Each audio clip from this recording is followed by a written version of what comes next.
Plantations. Do you also think of flowers when you hear the word plantation?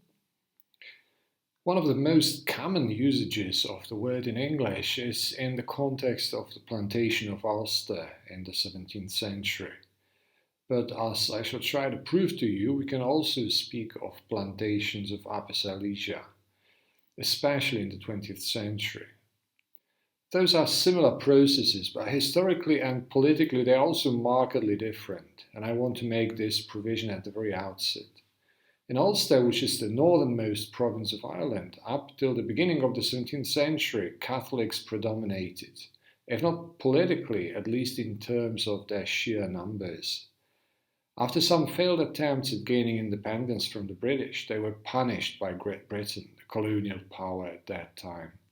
The process of planting Ulster began, which means that the British and in fact mostly Scottish Presbyterians were encouraged to come to the north of Ireland and settle down there.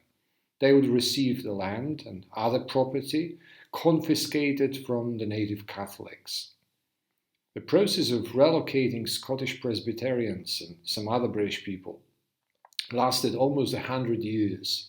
By the end of the 17th century, they were in the majority in Ulster, and the native population was mostly driven away to the west. Upper Silesia underwent a similar process, particularly after World War II, although it started in 1922 when the eastern part of Upper Silesia became Polish. Huge numbers of Polish people from all over the place would arrive in Silesia in search for work. And when you think of Central Europe, Upper Silesia was a vibrant center of heavy industry in the 20th century. A plantation of Upper Silesia after World War II was also connected with massive relocations of Polish population, especially those people who used to live in the eastern borderlands of Poland, the so-called Kresy Wschodnie. In Silesia, in the aftermath of World War II, they would take the place of the native population, many people of German descent, or simply speaking German fluently, being removed and driven away to Germany by the communist authorities in Poland.